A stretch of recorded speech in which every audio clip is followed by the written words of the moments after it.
എത്രമാത്രം വില മതിപ്പ് കൂടിയിട്ടുണ്ട് 2.0 വേർഷന്? അതറിയില്ല, ഇപ്പോഴും ചോദിക്കുമ്പോൾ ഡിസ്കൗണ്ട് ചെയ്യുന്നുണ്ട്. ടു ബി വെരി ഓപ്പൺ, ഞാൻ മേടിച്ചോണ്ടിരുന്ന സാലറിന്ന് ഡബിൾ പോലും ഞാൻ ആക്കിയിട്ടില്ല. പക്ഷെ എന്നോട് 1-2 പേര് പറഞ്ഞിങ്ങനെ ആരൊക്കെയോ ഇങ്ങനെ പറയുന്ന കേട്ടെന്ന്, എന്നാൽ അശ്രീരി എന്നല്ലേ അങ്ങനെ ഒരു അശ്രീരി കേട്ടെന്ന്. ഞാൻ 1.5 CR ശമ്പളമാക്കിയെന്ന്.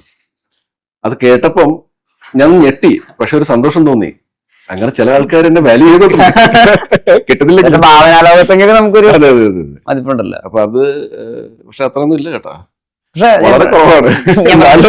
ദുരന്തറിന് ശേഷം രൺവീർ സിംഗ് സാലറി കൂട്ടി, അതിനുശേഷം ഡോൺ 3 അഭിനയിക്കുന്നില്ല എന്നുള്ള തീരുമാനങ്ങളിലേക്കൊക്കെ വന്നു. അത് വലിയ വിവാദമായിരുന്നു. അപ്പോൾ അക്ഷയ് ഖന്ന ദുരന്തറിന് ശേഷം ദൃശ്യം 3യുടെ ഭാഗമാവുന്നില്ല എന്ന് പറഞ്ഞിട്ട് അദ്ദേഹവും ഈ പറഞ്ഞ സാലറി ആയിരുന്നു പ്രശ്നം എന്നൊക്കെ, ഇതൊക്കെ അഭ്യൂഹങ്ങൾ മാത്രമാണ്.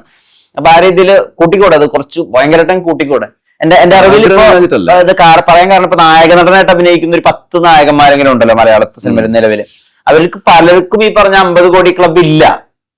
അപ്പൊ അതൊരു വലിയ നേട്ടമാണല്ലോ. അത് കാണിച്ചുകൊണ്ട് എനിക്ക് ഇതുണ്ട് എന്ന് കാണിച്ചിട്ട് അങ്ങനെ പറ്റില്ലേ? പിന്നെ ആ ഒരു 50 കോടിയിൽ ഒരു പടം കാണുള്ളൂ, ബാക്കി പടങ്ങൾക്ക് പ്രൊഡ്യൂസറെ കിട്ടൂല. ഒരുപാട് കഥകൾ കേൾക്കുന്നുണ്ട്. അത് മോഹിനിയാട്ടം റിലീസ് ആകുന്നതിന് മുമ്പും അങ്ങനെ തന്നെയായിരുന്നു. ആ സമയത്ത് എല്ലാ ദിവസവും 1-2 പേര് പുതുതായിട്ട് കഥ പറയണമെന്ന് പറയുമായിരുന്നു. ഇപ്പൊ അതൊരു 4-5 അപ്പം അത്രയും കൂടിയിട്ടുണ്ട്. 3 കഥകൾ ഒരു ദിവസം പുതിയ ആൾക്കാര് അപ്രോച്ച് ചെയ്യുവാണെങ്കിൽ അപ്പൊ അത്രയും കൂടുതൽ. ഇപ്പൊ നമ്മളൊരു ഒരാഴ്ചത്തെ 10 ദിവസത്തെ കണക്കെടുക്കുവാണെങ്കിൽ 30 കഥകളാവും അത് ടോട്ടൽ.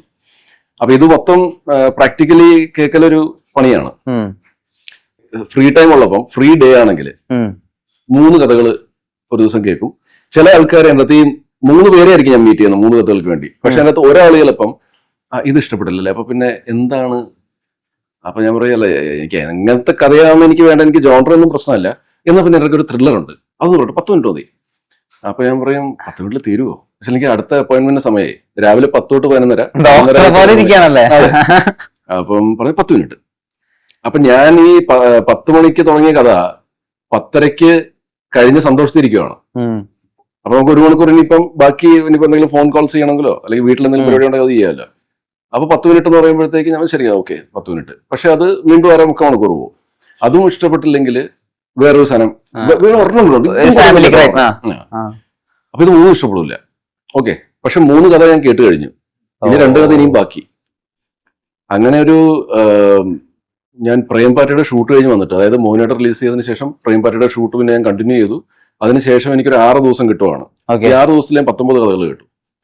2ാമത്തെ ദിവസം 6 കഥ കഴിഞ്ഞിട്ട് 3ാമത്തെ ദിവസം 7ാമത്തെ കഥയിലേക്ക് ഞാൻ കടക്കുമ്പം എനിക്കൊന്നും മനസ്സിലാവുന്നില്ല.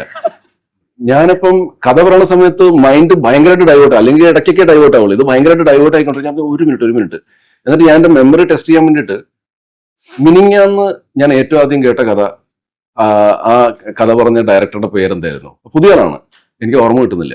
2 പേര് ഒരേപോലെ പറഞ്ഞു ഒരു കഥ നല്ലതാണെന്ന് കേക്ക്. അപ്പൊ ഒന്ന് പ്രൊഡ്യൂസറാണ് പറയണത്, ഈ പടം ഞാൻ പ്രൊഡ്യൂസ് ചെയ്യാൻ ആഗ്രഹിക്കുന്നത് കേട്ടു നമുക്ക് നല്ല രസമുള്ളതാണ്.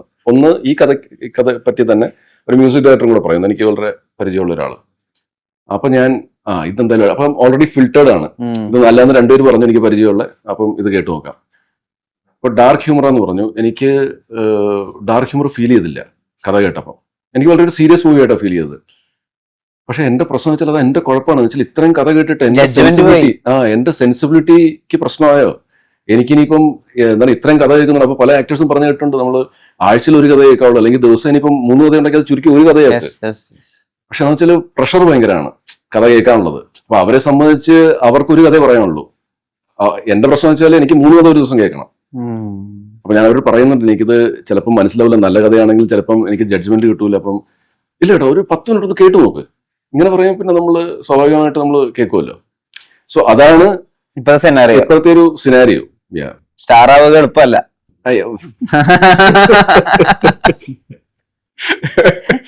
ഇങ്ങനത്തെ വാക്ക് കണ്ടല്ലോ, ലേക്ക്, അല്ലെങ്കിൽ ഇപ്പൊ ഒരു അന്വേഷണ തുടക്കത്തിലൊക്കെ തന്നെ crime spot is A mine of evidences, അങ്ങനെയൊക്കെയുള്ള ക്യാച്ച് ഫ്രേസസ് ഒക്കെ ഉപയോഗിക്കുന്നുണ്ടല്ലോ. ഇത് വായനയിൽ നിന്ന് കിട്ടുന്നതാണോ അതോ അവിടെ വെച്ചിട്ടൊരു ഇൻഡ്യൂഷൻ വരികയാണ് ഇവിടെ ഇങ്ങനെ ഒരു ഇംഗ്ലീഷ് വാക്ക് പ്ലേസ് ചെയ്ത കുറച്ച് ഫാൻസി ആയിരിക്കും അങ്ങനത്തെ തോട്ടിൽ വരുന്നതാണോ? എനിക്കറിയാൻ ആഗ്രഹമുണ്ട്. ഡയലോഗ്സ് അതുപോലെ തന്നെ ടൈറ്റിൽസ്, കിണർ എന്ന് പറഞ്ഞൊരു ടൈറ്റിൽ വരുന്നു, അല്ലെങ്കിൽ വൈര്യം എന്ന് പറഞ്ഞൊരു ടൈറ്റിൽ വരുന്നു. ഇതൊന്നും അങ്ങനെ യൂസ് ചെയ്യാത്തൊരു വാക്കുകളും കൂടിയാണ് ടൈറ്റിൽസ്. ഇതിന്റെ ഒരു ക്രൈറ്റീരിയ എന്താ ടൈറ്റിൽ ചൂസിങ്ങിന്റെ? അല്ല, തീർച്ചയായിട്ടും ഞാനൊരു സിനിമ അല്ലെങ്കിൽ ഒരു സബ്ജക്റ്റ് തയ്യാറാക്കുമ്പോൾ തന്നെ, അല്ലെങ്കിൽ എൻ്റെ മനസ്സിലേക്കൊരു ത്രെഡ് വന്നാൽ, ഞാൻ എഴുതുന്ന കഥകൾക്ക് സ്വാഭാവികമായിട്ടും അതിന്റെ ടൈറ്റിൽ തന്നെയാണ് ആദ്യം വരുന്നത്. അപ്പൊ ലേക്ക് എന്ന് പറഞ്ഞപ്പോൾ ഇപ്പം അന്വേഷണത്തോടൊപ്പം ആണെങ്കിലും ഇപ്പൊ ലേക്ക് ആണെങ്കിലും, ലേക്കിന്റെ ഉള്ള ഏറ്റവും പ്രത്യേകത എന്ന് പറഞ്ഞു കഴിഞ്ഞാൽ ലേക്കിംഗ് എന്ന് പറഞ്ഞാൽ പതിയിരിക്കുക. അപ്പോ നമ്മള് ഇപ്പോഴത്തെ ഓഡിയൻസ് എന്ന് പറഞ്ഞാൽ ന്യൂജൻ പിള്ളേർ ഉൾപ്പെടെ ഏറ്റവും കൂടുതൽ സിനിമാ ഗോവേഴ്സ് എന്ന് പറഞ്ഞാൽ ജെൻസി കിഡ്സ് ആണ്. അവരെപ്പോഴും ക്യാച്ചി ആയിട്ടുള്ള ടൈറ്റിൽ എന്താണെന്ന് അറിയാനൊരു ത്വര അവർക്കുണ്ട്. ഇപ്പൊ ഗൂഗിൾ അടിച്ചു നോക്കിയാലും അതിന്റെ മീനിങ് എന്താണെന്ന് അറിയാം. ഞാൻ പേർപ്പസ്ഫുള്ളി ലേക്കുന്നിട്ട്, ലേക്ക് എന്ന് പറഞ്ഞാൽ ഈ സിനിമയിൽ ഏറ്റവും കൂടുതൽ ആ സിനിമയുടെ കഥയും അല്ലെങ്കിൽ അതിന്റെ രീതികളും അല്ലെങ്കിൽ സിനിമ എന്താണോ പറയാൻ ഉദ്ദേശിക്കുന്നത് അതിന് ആപ്റ്റായിട്ടുള്ള ഇതാണ്. വായനകളിലൂടെ തന്നെയാണ് ചുറ്റും നടക്കുന്ന കാര്യങ്ങളെ പറ്റി വ്യക്തമായ ധാരണ ഉള്ളത് കൊണ്ടും ആണ് ലേക്ക് എന്നുള്ള പേരുണ്ട്. പതിയിരിക്കുക, ആരാണ് പതിയിരിക്കുക എന്നുള്ളതാണ് ഈ സിനിമ മുന്നോട്ട് കൊണ്ടുവരുന്നത്. അതൊരു മാൻ അനിമൽ കോൺഫ്ലിക്റ്റ് ആണ്, ഏറ്റവും കൂടുതൽ ചർച്ച ചെയ്യപ്പെടേണ്ട ഒരു വിഷയമാണ്. അത് ഇന്നിന്റെ രീതിയിൽ കാലാനുസൃതമായ upgraded and updated version of M A Nishad cinema എന്ന് വേണമെങ്കിൽ പറയാം. അത് എന്റെ ഇതായിട്ട് പറയുന്നതല്ല. സാധാരണഗതിയിൽ ഈ സോഷ്യലി കമ്മിറ്റഡ് മൂവീസ് വരുമ്പോഴത്തേക്കിന് അതിനൊരു ആ ഓണറിനൊരു പ്രത്യേക രീതിയുണ്ട്, അതിന്റെ മേക്കിങ്ങിൽ ഒരു ഇതുണ്ട്. പ്രശ്നം ഈ ഒപ്പമുള്ള കുറെ സമകാലീനർ അല്ലെങ്കിൽ അവരൊക്കെ ഈ സ്റ്റാർസ് അല്ലെങ്കിൽ റേഞ്ച് മാറുന്നതൊക്കെ കാണുമല്ലോ. ഇതിനെ ഉൾക്കൊള്ളുന്ന മാനസികാവസ്ഥ സത്യസന്ധമായിട്ടൊന്ന് വിവരിച്ചാൽ എനിക്ക് അറിയണമെന്ന് ആഗ്രഹമുണ്ട്. ഇപ്പൊ ഉദാഹരണത്തിന് ജോജു അടുത്ത സുഹൃത്താണ്, പക്ഷെ ഇന്ന് അദ്ദേഹം ഒരു മോഹൻലാലിന് വേണ്ടിയോ അല്ലെങ്കിൽ സുരേഷ് ഗോപിക്ക് വേണ്ടിയോ ഒക്കെ ആലോചിക്കുന്ന കഥകളിൽ അദ്ദേഹത്തെ കൂടി പ്ലേസ് ചെയ്യുന്ന റേഞ്ചിലേക്ക് അദ്ദേഹം എത്തിയിരിക്കുന്നത്. മലയാളത്തിൽ മാത്രമല്ല തമിഴിലും. സൈജു ഗ്രൂപ്പ് സമാനമായ രീതിയിൽ തുടങ്ങിയവരാണ്. ജോജുവായിട്ട് ഒരു കമ്പാരിസൺ ഉണ്ട്, ഞാൻ കോൺടെക്സ്റ്റ് പ്ലേസ് ചെയ്യാൻ വേണ്ടി മാത്രമാണ്. ഈ നായകനായിട്ടുള്ള ഒരു പ്രൊമോഷൻ ഉണ്ടല്ലോ, ഒരു മാറ്റം ഉണ്ടല്ലോ ആളുകൾക്ക്. ഇനിയിപ്പോ സൈജുടെ ഡെഫിനറ്റ്ലി കേൾക്കുന്ന കഥകളും ഒക്കെ മാറ്റം ഉണ്ടാവും. ഇപ്പൊ സൈജുന്റെ റേഞ്ച് പറയുന്നൊരു കാര്യം ഞാൻ പറയാം, റിയാലിറ്റി ഞാൻ പറഞ്ഞുതരാം.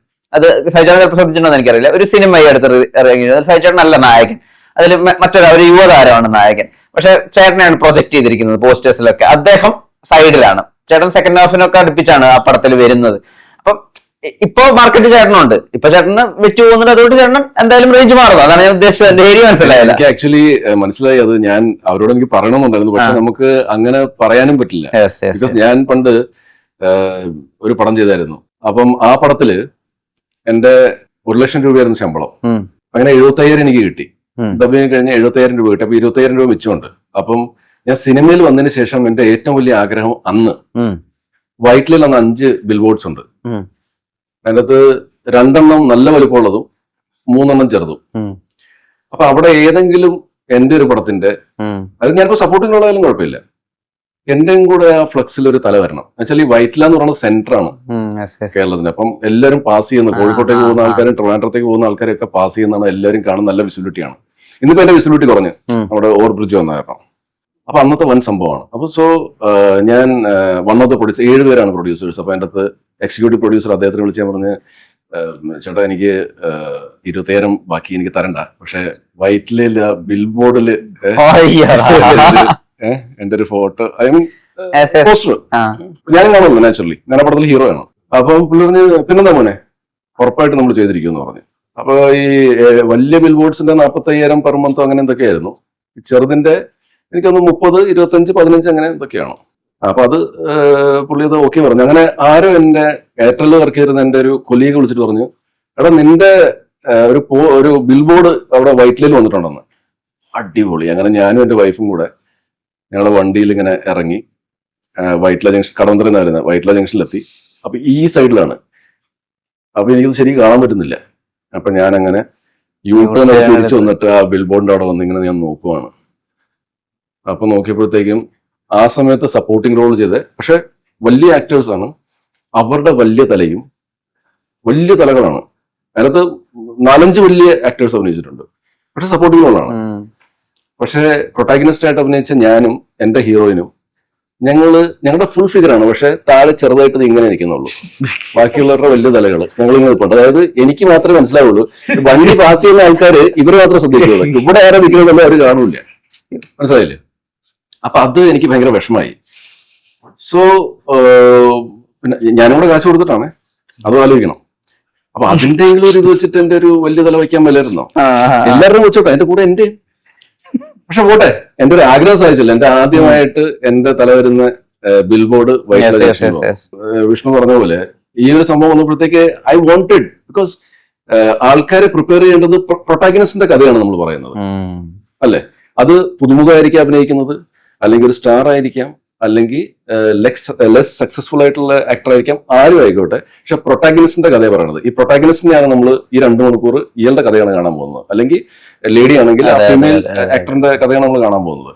അപ്പൊ അവരുടെ വലുത് വെച്ചിട്ട് ആൾക്കാരെ പ്രിപ്പയർ ചെയ്യാണ് വേണ്ടത്. ഇതാണ് ഇവരുടെ കഥയാണ് നമ്മൾ പറയാൻ പോകുന്നത് എന്നുള്ളത്. പക്ഷെ അത് നമ്മൾ മിസ്ലീഡ്, അത് ഭയങ്കര വിഷമം. പക്ഷെ ഞാൻ പിന്നെ വിളിച്ചൊന്നും പറഞ്ഞില്ല. ബട്ട് എനിവേസ്, എന്താണ്, അങ്ങനെയൊക്കെ സംഭവിച്ചു.